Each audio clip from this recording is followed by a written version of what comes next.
In order to get out of the snobby clique that is destroying her good girl reputation, an intelligent teen teams up with a dark psychopath in a plot to kill the cool kids.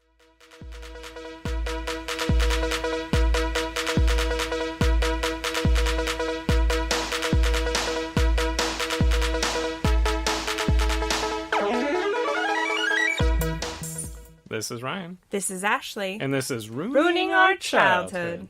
A weekly podcast where we remove our childhood goggles and put on our adult bifocals to rewatch and review our favorite movies from the past. That's correct. And if you're just joining us for the first time, we're a married couple who loves movies, has a large movie collection, and loves discussing movies. So we thought, why not start a podcast and watch some of our favorite movies and see if they hold up. This week's movie is going to be Heathers, a 1988 classic. It gets higher each time I do it. I feel like I sound like the classic pickle guy. Yeah. Starring Winona Ryder, Shannon Doherty, and Christian Slater. So, tell us a little bit about 1988, Rye. The movie was released on October 1st, 1988 in Italy. It was not released in the United States until March 31st of 1989. It had a $3 million budget, grossed $1.1 million. So a little bit of a failure. A little bit of a failure, but it does have a 94% on Rotten Tomatoes, and it became, obviously, a huge cult classic. Right. Popular movies from 1988 include Rain Man, Who Framed Roger Rabbit, Die Hard, and Beetlejuice. And popular songs, basically every cool artist from the 80s had a hit song that year, including George Michael with Faith and Father Figure. One of my favorites, Rick Astley with Never Gonna Give You Up. That was beautiful. And Bon Jovi with Bad Medicine. So a lot of good movies, music that year. Oh, definitely. 1988, so that would make me 2 years old. How about you? I turned 4 in November of that year. So obviously we didn't see this movie when it came out in theaters. We had responsible parents. Yeah. Well, I don't know. Maybe my parents took a 2-year-old to the movies. Anything's possible. This didn't seem like something my parents would have liked. No. Tell me a little bit about the first time you watched this movie and how old you were and stuff.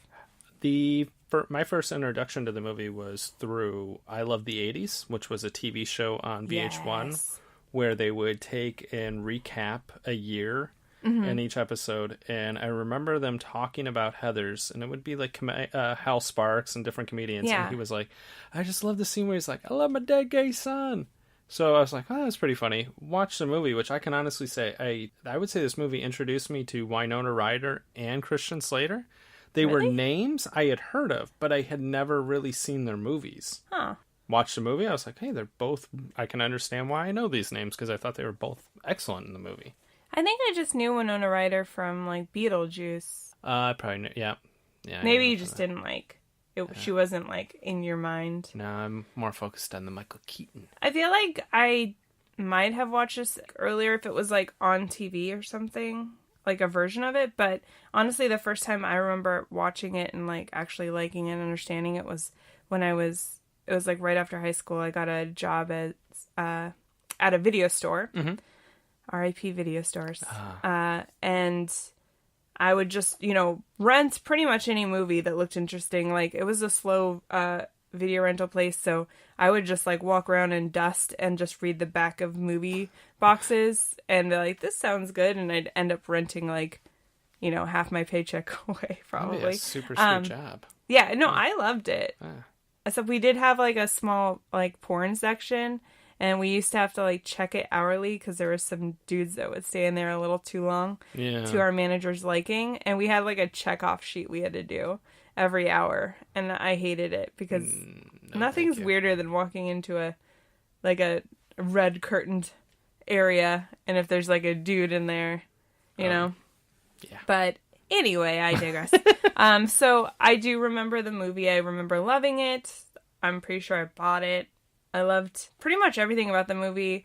I think it will hold up if we can just get into that. Yes. Because it is a cult classic. There's definitely going to be things that age it because it was made in the 80s. So obviously fashion and some probably really dated references and things that we quite don't understand as adults and maybe teenagers wouldn't completely understand. But I think for the most part, it is gonna stay relevant. Oh, yeah. But I expect it to be edgy, so there's going to be some definite offensive stuff. Yes. And so I think that... But I agree with you. I think it'll definitely hold up, but I think I'm going to maybe... Because I don't know the last time I saw this movie. I know it's been quite a few years.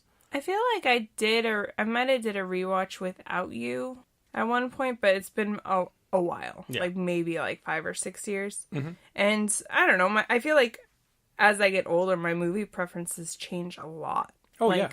I used to love movies just for the fact if they had one actor I liked in them. I could see past like all of the flaws of the movie, Yes. but I'm like, I like that actor or actress. Now I'm like, they didn't have a good enough plot, and I'm so pickier now. No, I can see where my parents were like, yeah, that movie doesn't interest at all. When I was a kid, I'd be like, how can this movie not interest you? And my parents would be like, it just doesn't sound great. But it has John Cusack. Yeah. Like, well, that's cool. Where can we stream this? Oh, yeah, let's do that. So this is available on Netflix as of right now.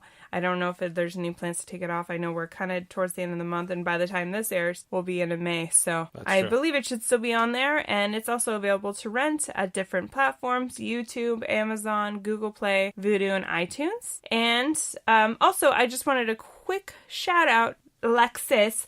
Good friend of the podcast. Good friend of the podcast. She actually suggested we do this movie, so this is our first listener-requested movie. Yes. Because she just watched it for the first time ever recently. Well, there was a time period where she was going to move into our house just to watch movies. Because she is just one of those people that you go, you've seen this movie, right? Oh, no, I haven't. No. I love her to death. Yes. I love you, Alexis. Yeah. Anyway, so we both think it's gonna hold up. So I guess right now we'll go ahead and hit that pause. Pausey pause. And go watch the movie, take our meticulous notes, That is and come back and discuss all the issues we find. Or lack of issues, hopefully. That's correct. Could be no issues. Yeah, I'm going to be optimistic. Just talking, singing the praises of Christian Slater. He is amazing. He is. He doesn't work enough. I think he's back on a resurgence where has a regular job now. Mm-hmm. But I think there was like so many years in there where like he couldn't get He was going through some rough patches. Yeah, but he's always been an amazing actor. That is correct. So we'll go ahead and be right back.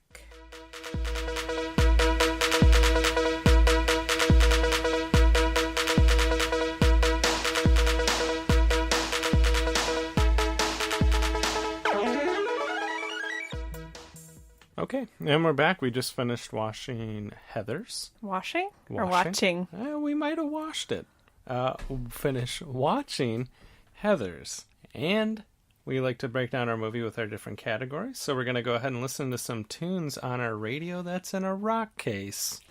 Let's talk about some technology. What was with that? I was like, what's going on with that design? It's funny as I was thinking like, well, they still make radios that are encased in like rocks, but they're like, it's like not so much a radio as it like they'll make speakers that you can put in your landscaping. Okay, I was just like, I've never seen that before, but now for your landscaping, and they're like, nope, this is sitting on top of the television. Yeah.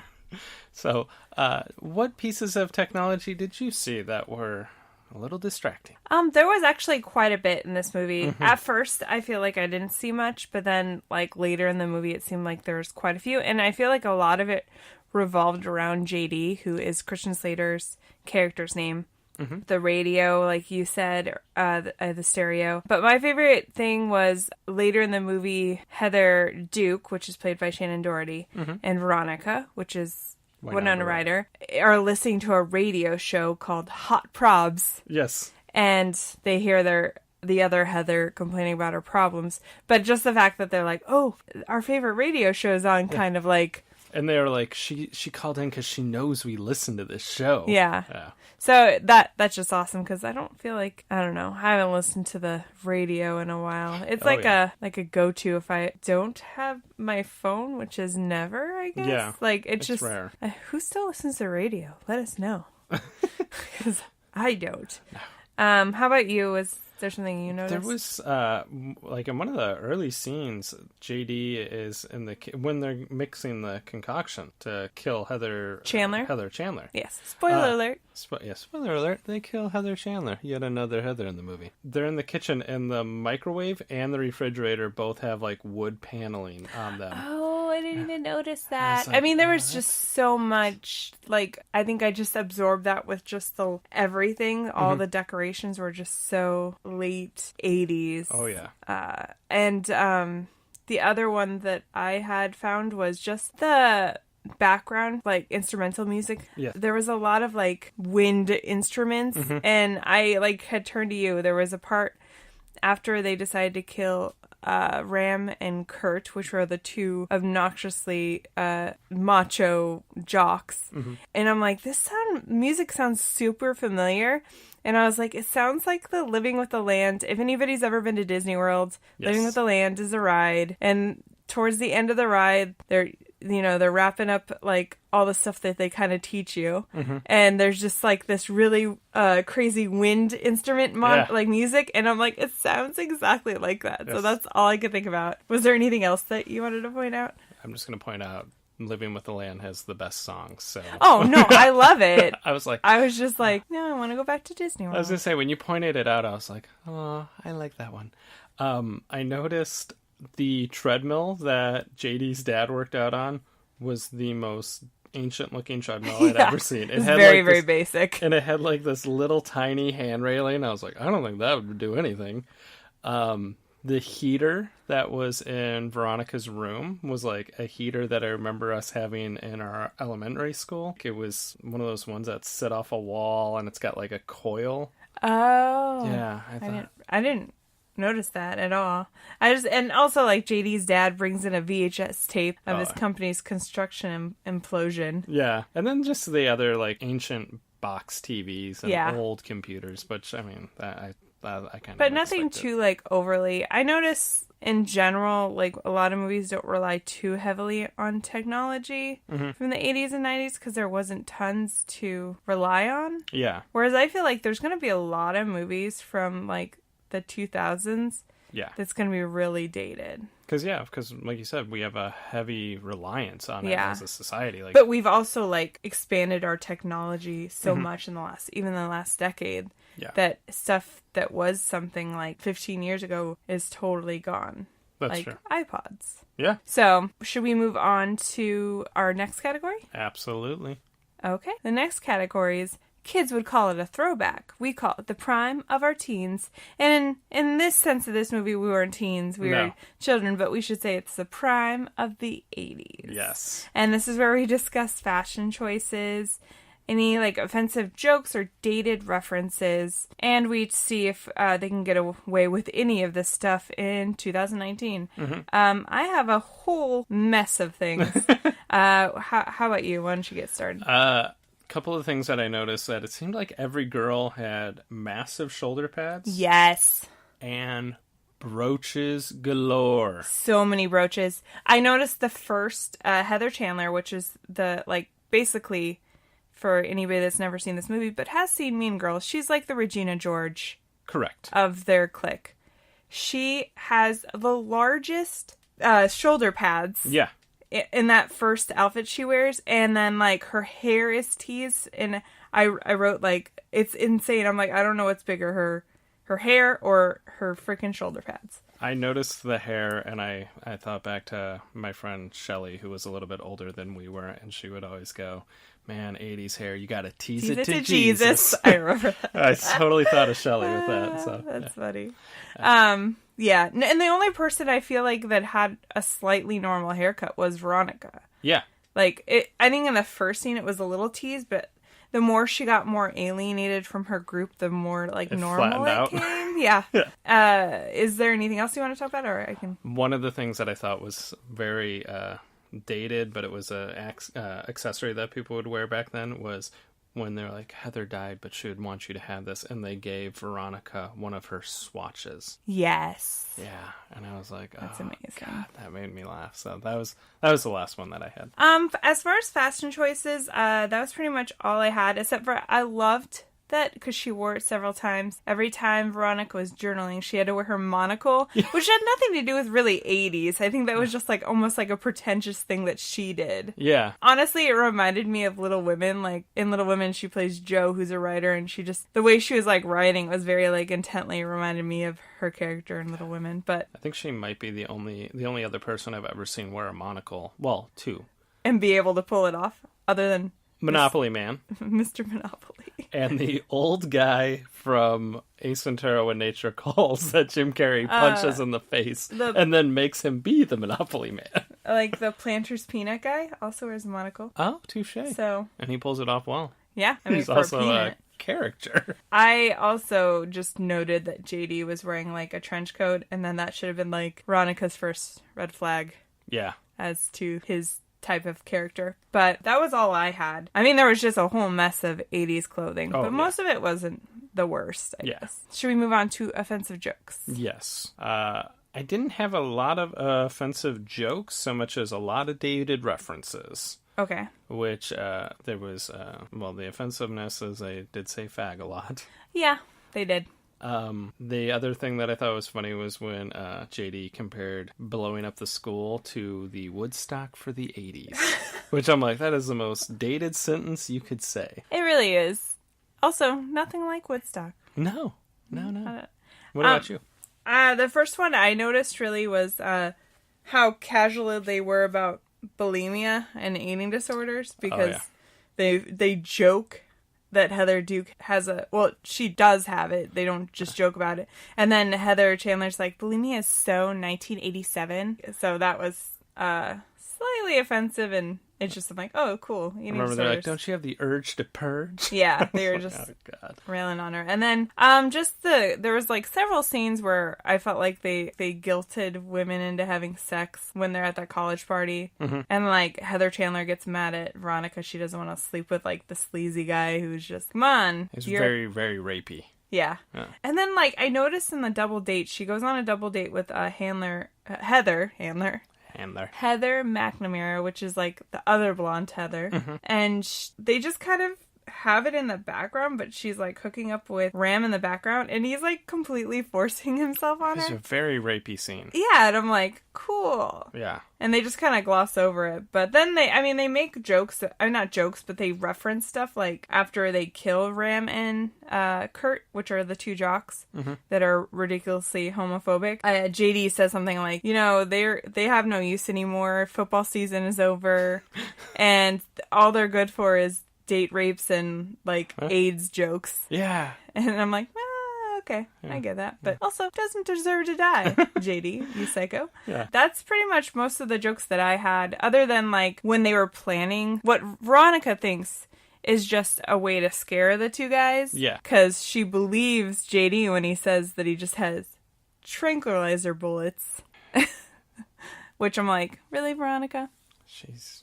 but they're naive. Like their bag of homosexual items. Oh my god, yes. And they had just like I'm gonna name them off because I wrote them all down. An issue of Stud Puppy. Yes. A candy dish. Sure.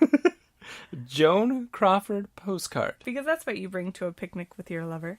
And my favorite, mineral water. Yes, and then the two cops that find their dead bodies, the cop goes, why would these two really popular jocks kill themselves? And the guy lifts the water out of the bag and he's like, does this answer your question? He's like, oh, makes sense now. Yeah. And even JD was like, man, mineral water here. If you don't have a brewski in your hand, you might as well be wearing a dress. In Ohio. Of all places. Yes. So true. Just kidding. A couple of the things, like you mentioned earlier, and I would say it goes along with dated references and just dating the movie, was the furniture. Uh-huh. And my favorite piece of furniture that I saw was Veronica's nightstand, which the handles on the nightstand were punctuation signs. Like, the one was an exclamation mark, the next handle was a quotation mark. Oh, I did notice those, yeah. It's like, oh, that is such 80s furniture. That really is. But... are you ready to move on to the next one? Yes. Hey guys, we want to talk to you a little bit about the Podcoin app.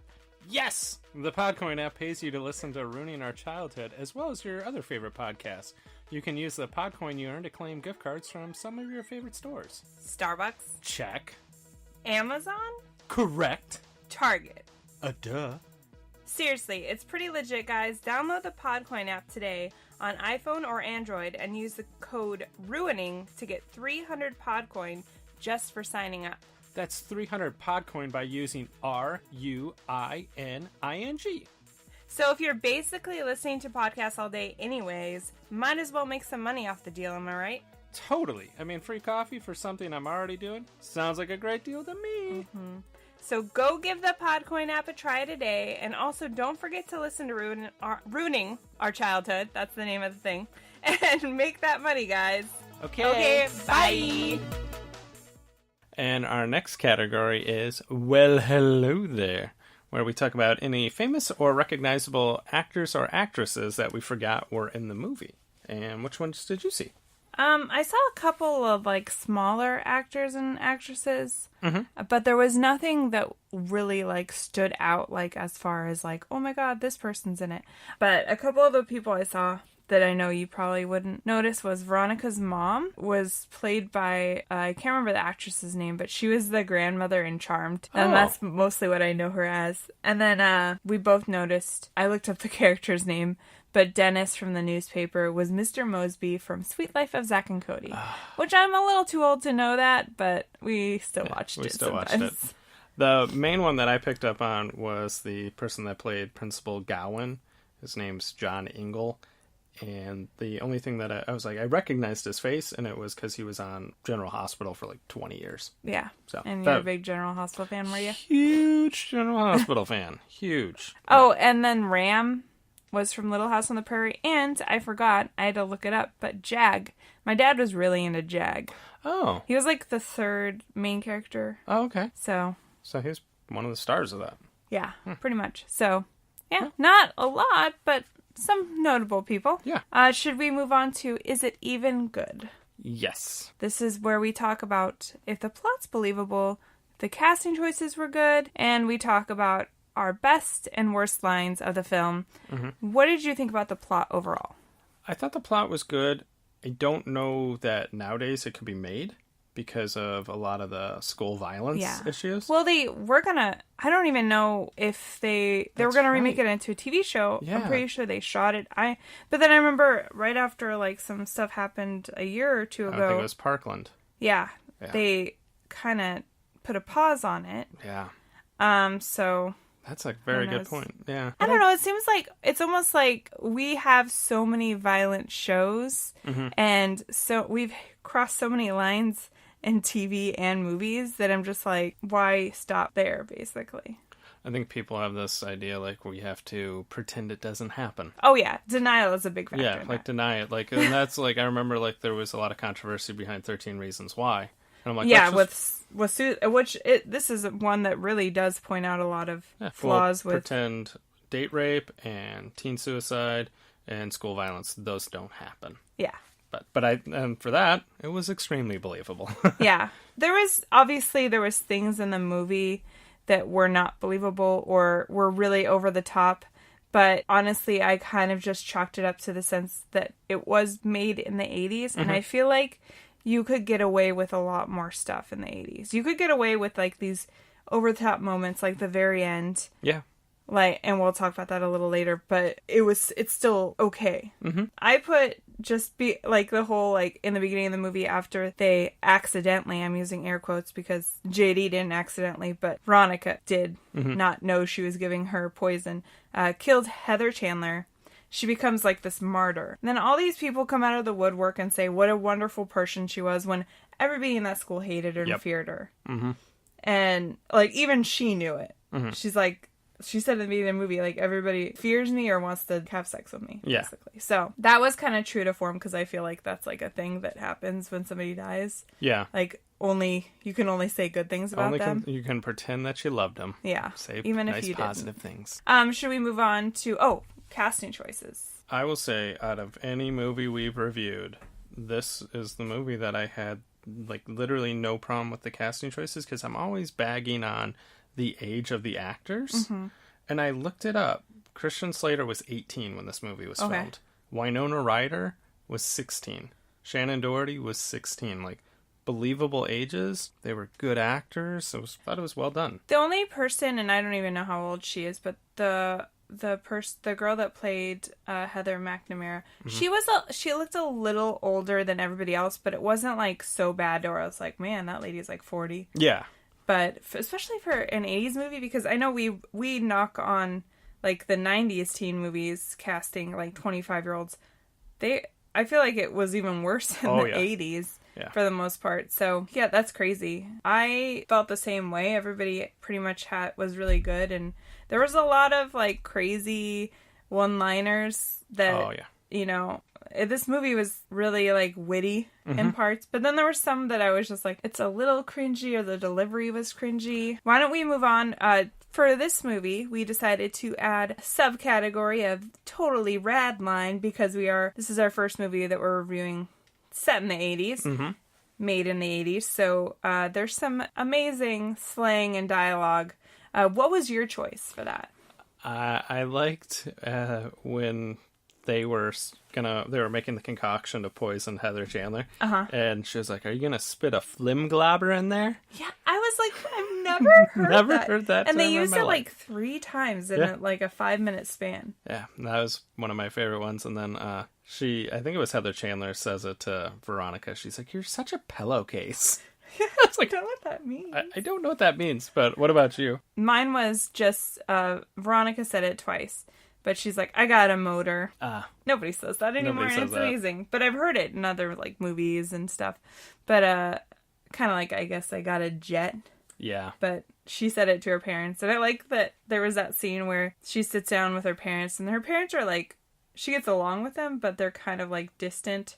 I guess like any other teen movie, have no idea what's going on in their child's life. And they ask her the same questions. And then she's like, I got a motor if I'm going to make it to this college party. And then like the next day after Heather Chandler dies, it's like, I got a motor so I can make it to this funeral. And they're just like, okay, dear. Like they're too busy to like look up and understand what's going on in their daughter's life. How about your funniest line? One of my favorite things was JD saying like they're writing the suicide note for Heather, and she wanted to use, well, I can't remember what the word was, but he was like myriad, and he's like, this is the last thing she's gonna write, and she was like, she wouldn't say myriad, and he was like, sure she would. She's gonna cash in as many 50-cent words as possible. Which I thought was pretty funny. Yeah. Mine was, it was like right after that when the school board, like the principal and the teachers are talking about how they're gonna deal with Heather Chandler's death, and the principal asks, is she a cheerleader? He's like, no, that's Heather McNamara. And he's like, I'd be willing to go half a day for a cheerleader. I was like, you're such a dick. Yeah. And then what about your... Oh, did you have another one? Just another one where Veronica's like saying, nobody could stop JD. Not the FBI, not the CIA, or the PTA. It's just like, wow, that's awesome.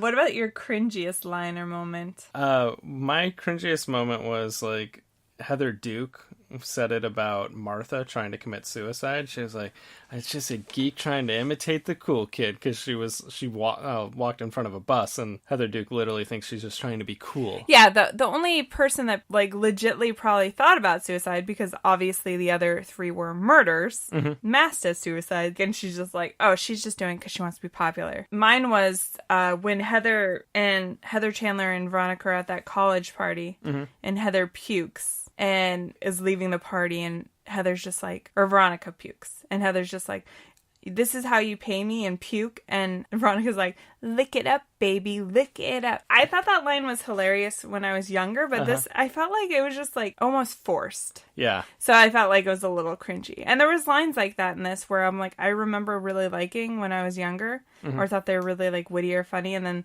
now I'm just like, okay, we need to calm down. Like, there's a witty line every 2 seconds in this movie. It's a little exhausting. Yeah. Nobody actually talks like this.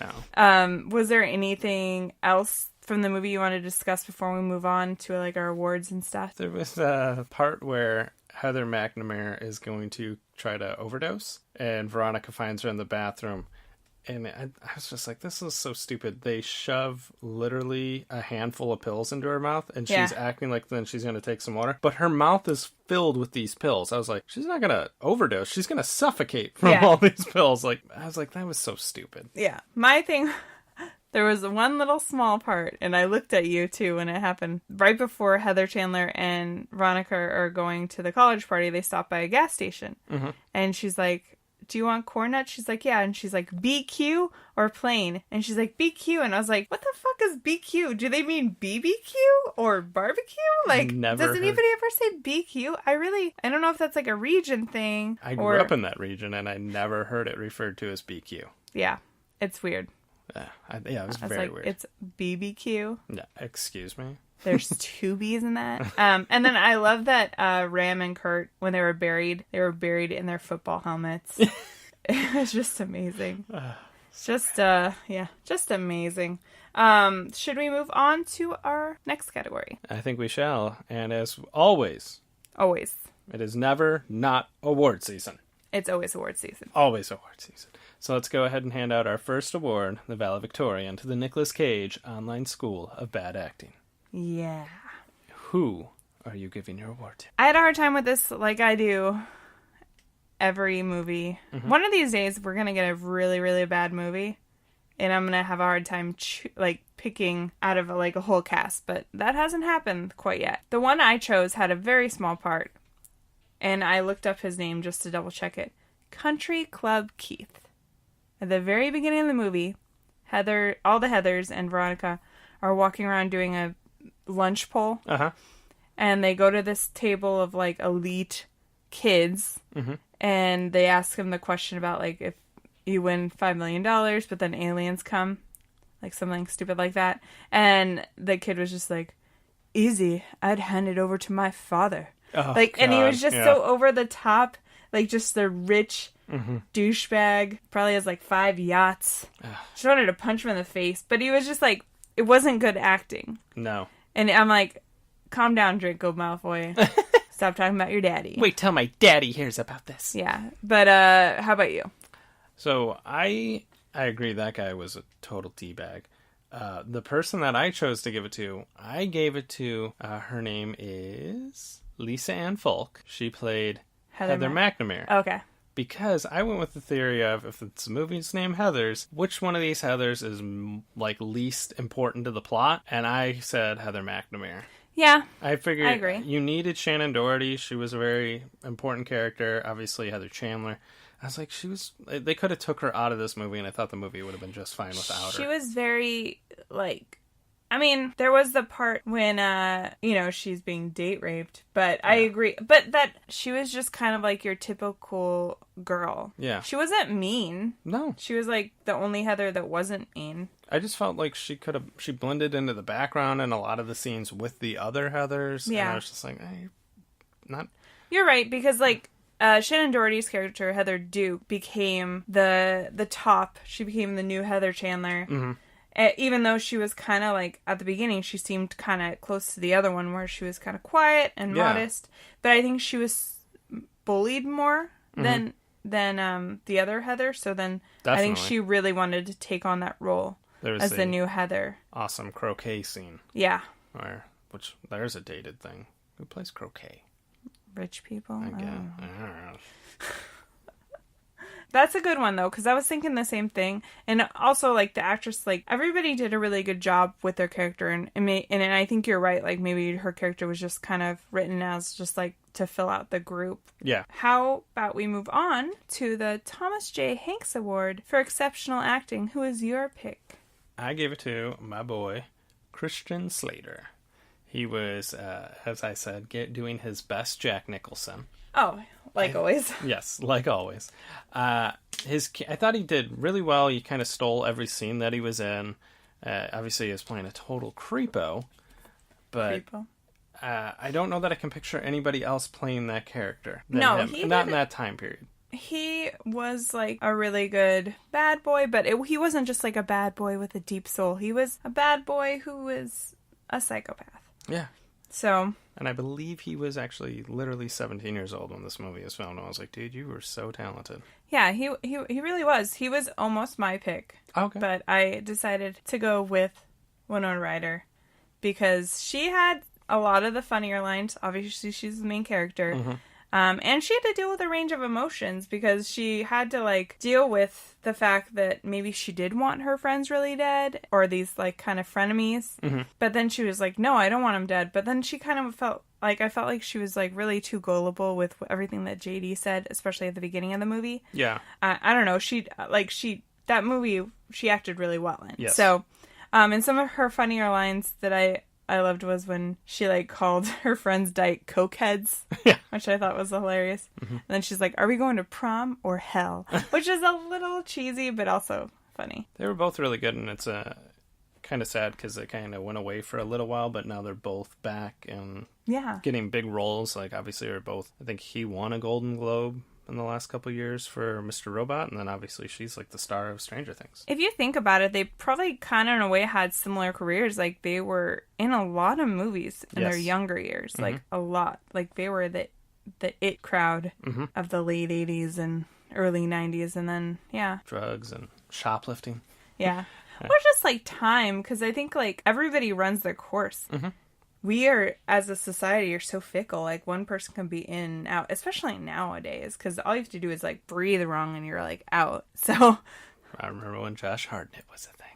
Yeah. Not anymore. Was I looking on Hulu, and there was, like, a couple of his movies from, like, mid-2000s. I was like, oh, man.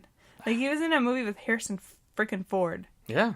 That didn't do well, but... No, I remember that one. Yeah, I don't think I watched it. It was like Hollywood Homicide or something like that. Yep, that's the one. Yeah, it's amazing. Let's move on to our final thoughts. Do you feel like it held up to your adult standards personally? Absolutely. I thought it was still an excellent movie. There's obviously some stuff where you're like, I don't know that you can get away with that now, but I don't think that made it a bad movie. I thought it was still an exceptional movie. I've still really enjoyed it. I understand why it developed the cult following that it has and that it still has. It definitely was a different movie, and I noted that it starts off at like a typical high school movie. You're introduced to all these cliche tropes of different high school groups. There's like the jocks and the popular kids, and then like the rich kids and the stoners and the nerds. But then it quickly diverges into something darker and clever. And I think that's what makes it hold up is that darkness, because if it was just like any other 80s movie where like Veronica is just trying to get back at her friends, but like nobody dies, it's just like a lighthearted thing, like it would probably just fall flat and be forgettable. But the fact that it diverges into this really dark thing, and it approaches the fact that like teenage suicide is a thing, and all those, that I think that's what makes it better. And the fact that the ending is over the top is the only thing that I fault it at, is like at the end, because JD wants to blow up the school. Yeah. And Veronica tries to stop him, but then he straps the bomb to himself and blows himself up in the front of the school. And I just felt like that, not so much that wasn't over the top, because honestly, nowadays anything's possible, but the fact that she just sat there and smoked a cigarette and she was just like cool and collected about the whole thing. Yeah. That was a little like cheesy. Yeah, it was a little cheesy, but everything else was good. The lines were written well. I think it did hold up in my eyes. And I think it's too, like, I wanted to like note that I think we've come accustomed to like a more authentic representation of teenagers and life in general. So I definitely think movies like this, if they did exactly like this in 2019, it wouldn't hold up. But with some tweaks, obviously, it'd be a thing. But I still think there's stock in watching movies like this, because at the end of the day, it is just a movie. Yeah. And it's fiction. Is there anything else you want to add? I agree with you on like we're kind of have a different perception in the way that teens are presented in film now and TV. Like, they're much more raw.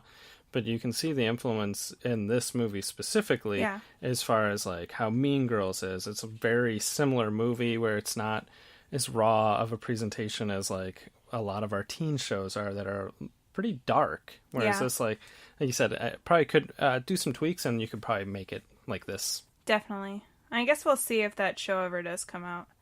I hope. And they did make a musical, too. Really? Yeah, a couple years ago. I didn't know that. Yeah, they did. Yeah, the TV show I was actually excited about, and then I saw it got canceled. Yeah, I also think, like, some people weren't into it because they were making a lot of tweaks to, like, the cast. Mm-hmm. But, to be honest with you, I'm like, I don't want the exact same thing. I don't want, like, a carbon copy, like, with, like, a Winona Ryder ripoff, or, you know, that's just... Do a new imagining of it. Reimagining. Exactly. Yeah. But there's just some people, and if you're the type of person that is like thinks that sequels or remakes ruin the original, then well, that sucks. But I don't think anything. If you love a movie enough, nothing should ruin it. No, that was. I remember when Ghostbusters, when they did the reboot of it, and everyone was like, "Oh my god, that ruined it." I was like, "No, it didn't. It was a different cast. They're not playing the same characters. It was an enjoyable movie, and it takes nothing away from the original." Yeah, it wasn't a bad movie, but it wasn't great, and I feel like people have kind of forgotten about it already. Yeah. So we all moved on. Yeah. The world didn't end. Yeah. It's amazing. So that's it for us today. Thank you so much for listening. As always, we do want to remind you to, if you can, leave a review, like it, share it on any of your social media. Yes. And we will be coming up soon having a contest, if we haven't already mentioned it in this podcast or a couple episodes before. We are going to have a contest, and we'll give you details about that shortly. Yes. Also, Instagram is at Ruining Our Childhood. Facebook is also Ruining Our Childhood. At Ruining Our Childhood. And Twitter is at ROC Movie Podcast. So definitely check out those social media, if you like us. Also, thank you so much for any of our Podcoin listeners. We really appreciate you. And again, thank you for listening. And we're out of here, guys. Bye. Bye.